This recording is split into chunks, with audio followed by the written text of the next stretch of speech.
Hello students, class 7 chapter 14 symmetry का chapter है ये। Examination style other important multiple choice questions. तो ये एमसीक्यूज हैं। अब ये देखिए, पहला question, A regular polygon have equal. Regular polygon के अंदर होते हैं क्या क्या इक्वल होते हैं? ओनली एंगल्स, केवल कोण इक्वल होते हैं। ओनली साइड्स, केवल साइड्स इक्वल होते हैं। एंगल्स एंड साइड्स बोथ, क्या एंगल्स और साइड दोनों इक्वल होते हैं। नीदर एंगल नॉर साइड्स, ना उसके एंगल इक्वल होते हैं ना साइड्स होते हैं। इन चारों ऑप्शन में से कौन सा इसका राइट आंसर होगा? पहले हम रेगुलर पॉलीगन के बारे में जानते हैं। रेगुलर का मतलब होता है समान, इक्वल। पॉलीगन बहुभुज। जो पॉलीगन होता है वो दो से अधिक भुजाओं वाला होता है। दो भुजाओं वाला कोई भी पॉलीगन नहीं होता, तो दो से अधिक है थ्री, तो थ्री से बना हमारा ट्रायंगल। तो ये रेगुलर कैसे हुआ? ये इक्विलेटरल ट्रायंगल है क्योंकि इसके all three sides are equal. उसके बाद चार भुजाओं में हो गया आपका स्क्वायर, जिसके all four sides are equal. उसके बाद पांच भुजाओं वाले को बोलते हैं हम पेंटागन। पेंटागन 1 2 3 4 5। सिक्स भुजा वाले को बोलते हैं हम हेक्सागन, जिसकी छह भुजाएं हैं। और रेगुलर का मतलब समान है, सभी साइड्स इक्वल हैं। ये रफ डायग्राम बना हुआ है। ये ऑक्टागन है जिसकी 8 भुजाएं दी गई हैं, 1 2 3 4 5 6 7 8। ये रफ डायग्राम है। ये रेगुलर ऑक्टागन है जिसकी 8 की 8 भुजाएं बराबर होती हैं। अब इनका जो प्रत्येक एंगल है वो आपस में बराबर होते हैं। इसके तीनों एंगल हैं, ये आपस में बराबर हैं, 60-60 के होंगे। इसका एवरी एंगल 90 डिग्री का होगा। इसका जो एवरी एंगल है वो 108 डिग्री का होगा। और जो हेक्सागन है 120 का होगा। तो इसी प्रकार ऑक्टागन के भी ऑल एंगल्स जो हैं वो सभी इक्वल होते हैं। इसका एंगल निकालने का जो फॉर्मूला है मैं आपको ये भी यहाँ बताना चाहूँगा ताकि आपको दिक्कत ना आए। कैसे होगा? इसका फॉर्मूला है n-2/n मल्टीप्लाई 180। अब n का मतलब है नंबर ऑफ साइड्स। ऑक्टागन में होती हैं 8 भुजाएं, 8-2/8 मल्टीप्लाई 180। तो 8-2 आएगा 6। 6 को 180 से करेंगे मल्टीप्लाई और डिवाइड करेंगे 8 से। अब इसको 2 से डिवाइड कर लो, 2 3 जा 2 4 जा। अब 4 से डिवाइड पूरा पूरा हो जाएगा, 4 4 जा 16, 18-16 2 20, 4 5 जा। अब 45 3 जा कितना होगा? 3 5 जा 15 कैरी 1, 3 4 जा 12 और 1 13, 135। इसका जो ईच एंगल होगा वो 135 का होगा। ये आपको मैंने पहले ही बता दिया है, 60 का होगा ईच एंगल, ये 90 का होगा। ये आगे भी आपके काम आएगा इसलिए मैं आपको डिटेल से समझा रहा हूँ। ये मैंने बताया था आपको 108 का और ये 120 का। आप इस फॉर्मूले से निकाल सकते हैं। तो अब इसमें क्या है कि इसके भी तीनों एंगल आपस में बराबर हैं, इसके चारों एंगल आपस में बराबर हैं, इसके 108 सभी इक्वल हैं। तो इसमें आएगा एंगल्स एंड साइड बोथ, यानी C option is the right answer, angles and sides both. अगला प्रश्न लेते हैं, a regular polygon with least number of line segment is. जो जिसमें सबसे कम भुजाएं हों ऐसा पॉलीगन कौन सा होगा? तो ये सभी पॉलीगन यहाँ बने हुए हैं। 3 साइड्स वाला 4 है, ये 5 है, 6 है, 8 है। तो इनमें से सबसे कम भुजाओं वाला जो पॉलीगन है वह है ट्रायंगल। इसमें 3 साइड्स होते हैं। 2 साइड्स वाला कोई पॉलीगन नहीं होता है। तो इसका आंसर होगा A, triangle is the right answer. अगला प्रश्न लेते हैं, question number 3। A regular polygon with 3 sides is known as. जिसकी 3 भुजाएं हों और रेगुलर हो पॉलीगन, रेगुलर का मतलब समान भुजाएं हों और 3 साइड्स वाला हो तो उसे हम क्या कहेंगे, ये सबसे पहले हमने बना रखा है इक्विलेटर ट्रायंगल, तो कहलाएगा equilateral triangle. B option is the right answer. अगला प्रश्न लेते हैं, question number 4। Each angle of an equilateral triangle is. Equilateral triangle का प्रत्येक कोण कितने का होता है? ये इक्विलेटर ट्रायंगल अभी मैंने आपको बताया था कि ये चीज़ें आपके आगे काम आएंगी, तो यही क्वेश्चन आ गया यहाँ। तो ये कितने का होगा? 60 का। तो D option is the right answer. अगला प्रश्न लेते हैं, question number 5। 3 A square is a. Square होता है 3 साइडेड रेगुलर पॉलीगन, 3 भुजाओं वाला, 4 साइडेड रेगुलर पॉलीगन, 4 भुजाओं वाला, समान भुजाओं वाला 4, 5 समान भुजाओं वाला, रेगुलर का मतलब समान, पॉलीगन भुजाओं वाला, बहुभुज, समान बहुभुज जिसकी भुजाएं हो 5 हों, 6 हों, 6 साइडेड 6 भुजाओं वाला, रेगुलर समान बहुभुज, समान भुजाएं हो जिसकी। तो जो स्क्वायर होता है उसकी 4 भुजाएं होती हैं, 1 2 3 4। ये 1 2 3 4 कहीं से भी स्टार्ट कर सकते हैं। तो ये स्क्वायर वाला आएगा 4, यानी B option is the right answer. अगला प्रश्न लेते हैं, छठा प्रश्न। छठा प्रश्न ध्यान से देखिएगा। A regular polygon with 5 sided is known as. जिसकी 5 भुजाएं हों, 5 भुजाओं वाला क्या कहलाता है? पेंटागन। ये 1 2 3 4 5 ये लिखा हुआ है, ये पेंटागन, ये पेंटागन। तो पेंटागन इसमें C option is the right answer. अगला प्रश्न लेते हैं, question number 7। The number of lines of symmetry in an equilateral triangle is. Equilateral triangle के अंदर लाइन ऑफ सिमेट्री कितनी होती है? देखिए, इक्विलेटर ट्रायंगल के अंदर हर भुजा का मिड पॉइंट, आप पहले मिड पॉइंट निकाल लीजिए, मिड पॉइंट मध्य बिंदु, उसको वर्टेक्स से मिलाइए। ये मिला दिया हमने। इस मिड पॉइंट को इस वर्टेक्स के मिलाएंगे, इस मिड पॉइंट को इस वर्टेक्स से मिलाएंगे। तो इसमें जो लाइन ऑफ सिमेट्री है वो है 3। कितनी है? 3 है। तो कौन सा ऑप्शन होगा? D option is the right answer. तो 7 क्वेश्चन। अब लेते हैं अगला प्रश्न, question number 8। The number of line of symmetry in A square is. Square के अंदर कितने लाइन ऑफ सिमेट्री होंगे? स्क्वायर के अंदर, तो ये हमारा स्क्वायर है। एक तो इसमें होगा वर्टिकल, एक होगा हॉरिजॉन्टल, एक होगा ये डायगोनल, एक दूसरा डायगोनल। तो there are 4 line of symmetry, 4 होंगे। तो 4 कौन सा ऑप्शन है? C option is the right answer. Question number 9। The number of lines of symmetry in a regular pentagon. Regular जिसकी सभी भुजाएं समान हो, पेंटागन पंचभुज। तो आइए लीजिए, ये डायग्राम हमने इसमें पहले से बना हुआ है। ये एक पेंटागन है, रेगुलर है, जिसकी 5 की 5 भुजाएं बराबर हैं। तो इसमें जो मिड पॉइंट होगा इसको वर्टेक्स से मिलाएंगे। ये 1, इस वर्टेक्स से इसके अपोजिट जो मिड पॉइंट आएगा 2, इस वर्टेक्स से यहाँ 3, इस वर्टेक्स से यहाँ 4, इस वर्टेक्स से इस मिड पॉइंट को, हर भुजा का मिड पॉइंट ज्ञात करेंगे। तो ये 5 होंगे। आप इसको यहाँ देख लीजिएगा, ये भी एक पेंटागन है इक्वल, इसकी 5 भुजाएं हैं, आप देख रहे हैं 1 2 3 4 एंड 5। तो ये पहला हो गया, मैं आपको यहाँ थोड़ा सा टिक कर रहा हूँ, ये पहला। उसके बाद जो यहाँ से वर्टेक्स से हम बता रहे हैं, ये दूसरा, इस वर्टेक्स से तीसरा, इस वर्टेक्स से चौथा, और उसके बाद इस वर्टेक्स से 5वां।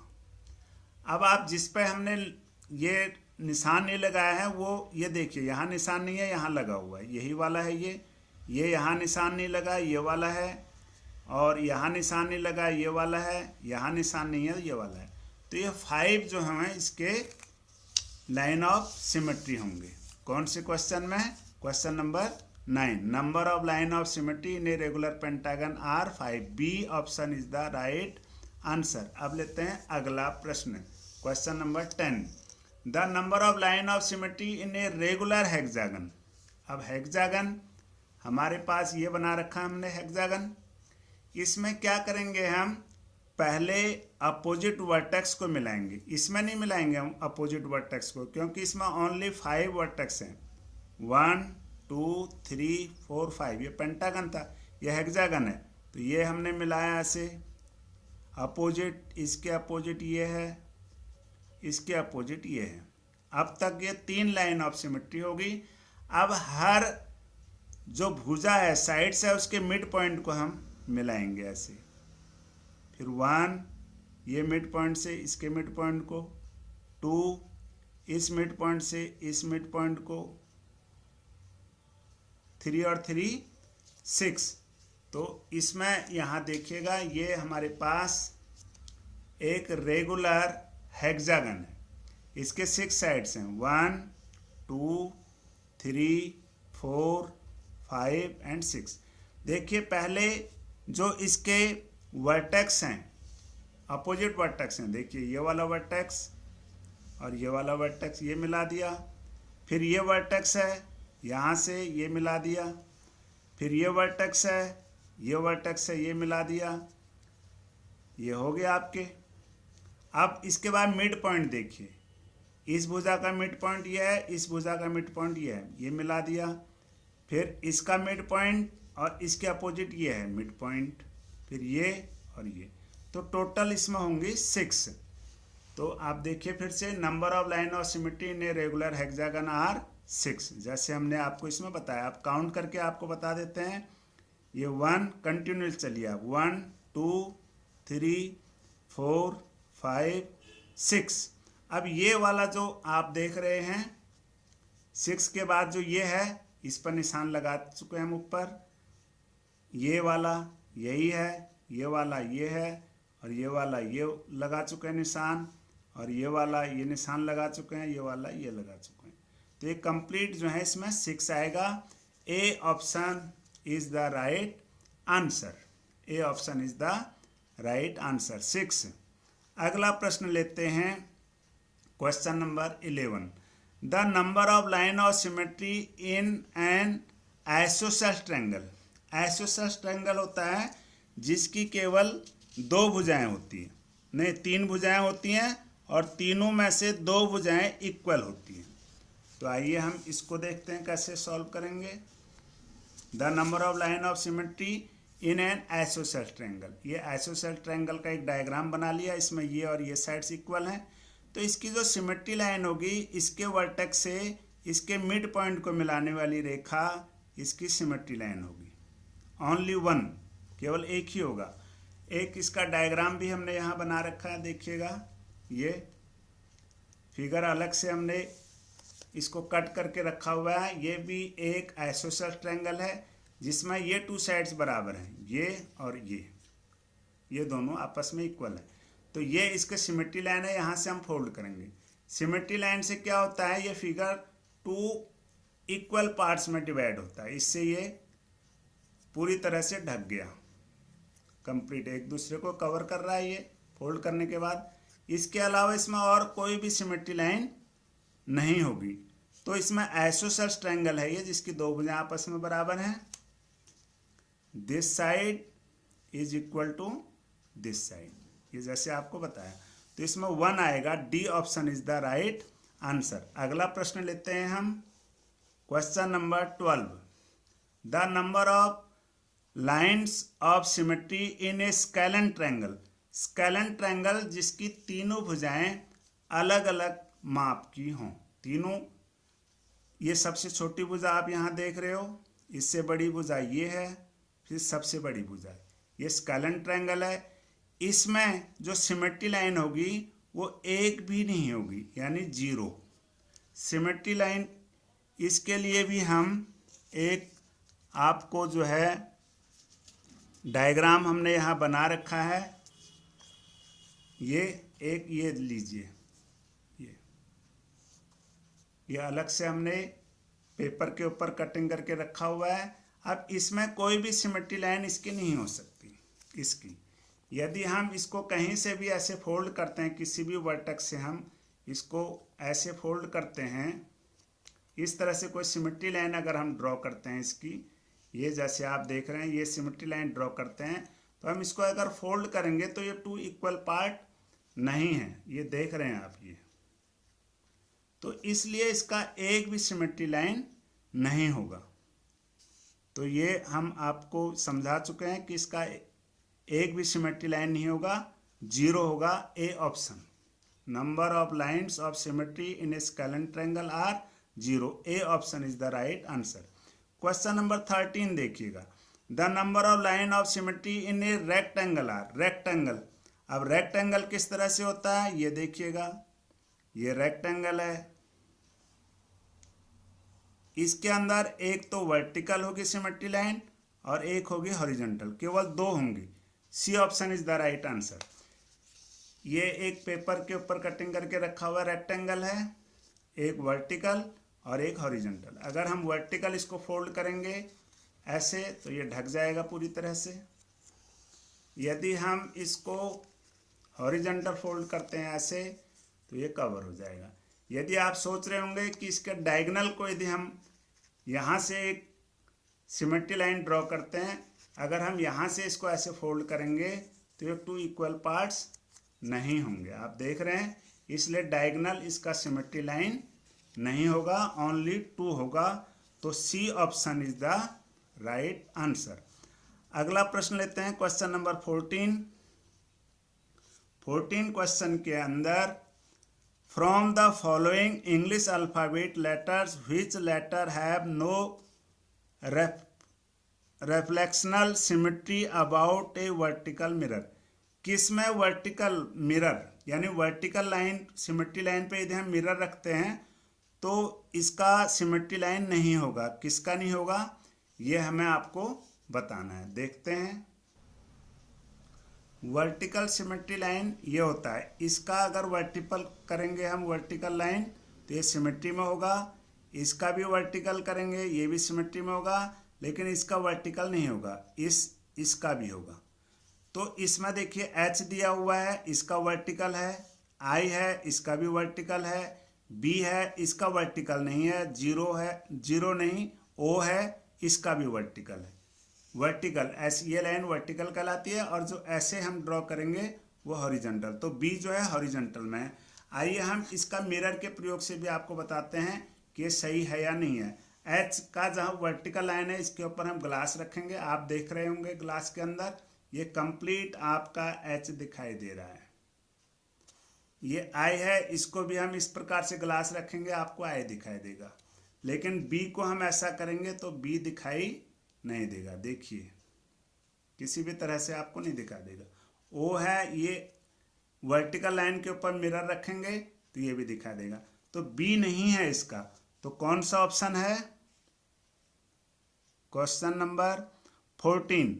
तो from the following English alphabet letter which letter have no reflectional symmetry about a vertical mirror, तो C वाला आएगा। ये C का, B जो है ना ये B का नहीं है, तो C option is the right answer. अगला प्रश्न लेते हैं, question number 15। From the following English alphabet letters which letter have no reflectional symmetry about a vertical mirror. किसका वर्टिकल मिरर नहीं है? वर्टिकल ऐसे खड़ा, ये हमारे पास इसमें 4 अल्फाबेट हैं, AMUC, AMUC। वर्टिकल नहीं है किसका, किसका नहीं है, हमें ये चेक करना। देखते हैं, A का तो है वर्टिकल, हम ये देखिए A आ रहा है ऐसे, M ये भी आपको M दिखाई दे रहा है कंप्लीट, U ये भी आपको ग्लास में दिखाई दे रहा है U। C को हम ऐसे वर्टिकल करेंगे तो C नहीं दिखाई देगा, ये O दिखाई दे रहा है, देख लीजिएगा ये। तो C कौन से ऑप्शन में है? C इसमें D, तो D option is the right answer. ये इसका वर्टिकल हम इसको 2 पार्ट्स में डिवाइड नहीं करेंगे, ये हॉरिजॉन्टल आएगा। यदि हम इसको हॉरिजॉन्टल ऐसे रखेंगे तो आपको ये C नजर आएगा। हॉरिजॉन्टल आपको दिखाते हैं हम ऐसे, ये देखिए सी नज़र आ रहा है आपको ये। तो इसलिए जो सी है ये वर्टिकल नहीं है। क्वेश्चन नंबर 15 का सी किस में है? डी में। D option is the right answer. Question number अब आइए 16, which letter have only vertical line of symmetry. इसमें ऐसा कौन सा लेटर है जिसका ओनली वर्टिकल लाइन है? एक तो यू है, ये अगला लेते हैं हम। क्वेश्चन नंबर 16, इसमें जो यू है ये वर्टिकल है। देखिए इसमें ग्लास रखेंगे हम, मिरर कंप्लीट यू दिखाई दे रहा है। बी में यदि हम ऐसे इसको रखेंगे ऐसे वर्टिकल, तो ये इसके 2 इक्वल पार्ट्स नहीं होंगे। C, which letter have only vertical line of symmetry. किसका ओनली वर्टिकल है? वर्टिकल केवल यू का है, बी का नहीं है, सी का भी नहीं है। देखिए सी ओ नज़र आ रहा है, और जो ई है ई भी कुछ नहीं आएगा वर्टिकल रखने से। तो यू कौन से ऑप्शन में है? इसमें ए ऑप्शन में। तो A option is the right answer. अब लेते हैं हम 17, from the following English alphabet letters which letter does not have reflectional symmetry about both vertical mirror and horizontal mirror. ना तो वर्टिकल है ना हॉरिजॉन्टल है, किसी तरह से भी नहीं है। ओ आपका वर्टिकल है, ए भी वर्टिकल है, एक्स वर्टिकल भी है हॉरिजॉन्टल भी है, और एच वर्टिकल भी है हॉरिजॉन्टल भी है। ये आपका दोनों है, वर्टिकल और हॉरिजॉन्टल, ओ दोनों तरह से। आप देखिएगा इसमें ये क्वेश्चन नंबर 17 है। ओ को देखिएगा आप, ये ओ एक्स, इसको हम वर्टिकली ऐसे ग्लास दोनों तरह से दिख रहा है। ए ये वर्टिकल है लेकिन हॉरिजॉन्टल नहीं आएगा। एच देखिए, अब हॉरिजॉन्टल में हमें ऐसे होगी, ये तो है वर्टिकल और ये है हॉरिजॉन्टल। ये है वर्टिकल, ये है हॉरिजॉन्टल। ये केवल वर्टिकल है, ये हॉरिजॉन्टल भी है वर्टिकल है। तो ये केवल ओनली जो ए है। क्वेश्चन फिर से देखिए, from the following English alphabet letter which letter does not have reflectional symmetry about both vertical mirror and horizontal. दोनों होने चाहिए, किसका नहीं है? ए का नहीं है। आप इसको फिर से देखिए, ये तो मैंने आपको दिखा दिया ऐसे वर्टिकल। अब इसको हॉरिजॉन्टल रखेंगे हम ऐसे, ये फिर भी ओ नज़र आ रहा है। एक्स में देखिए, एक्स को हम वर्टिकल ऐसे रखेंगे, मिरर को तो भी एक्स नज़र आएगा। और यदि हम इसको हॉरिजॉन्टल रखते हैं मिरर को, ये देखिए तो भी होगा। और एच देखिए, एच ऐसे भी नज़र आ रहा है हॉरिजॉन्टल। और यदि हम इसको ऐसे रखेंगे, ये देखिएगा, ये तो भी एच नज़र आ रहा है। और ए केवल वर्टिकल तो है लेकिन हॉरिजॉन्टल अगर हम ऐसे रखेंगे ए में तो ए नहीं दिखाई देगा। देखो ए जो है ये क्या दिखाई दे रहा है? इस तरह का ये ए जो ए है ये, इसमें हम अगर हॉरिजॉन्टल मिरर रखते हैं तो ये नहीं दिखाई दे रहा है ए। तो इसमें जो दोनों में नहीं है, यानी वर्टिकल और हॉरिजॉन्टल नहीं है, वो ए है। तो ए कौन से ऑप्शन में है इसमें? सी। तो C option is the right answer. तो इस एक्सरसाइज के 17 क्वेश्चन कंप्लीट हो गए हैं। अगले क्वेश्चन हम अगली वीडियो में लेंगे।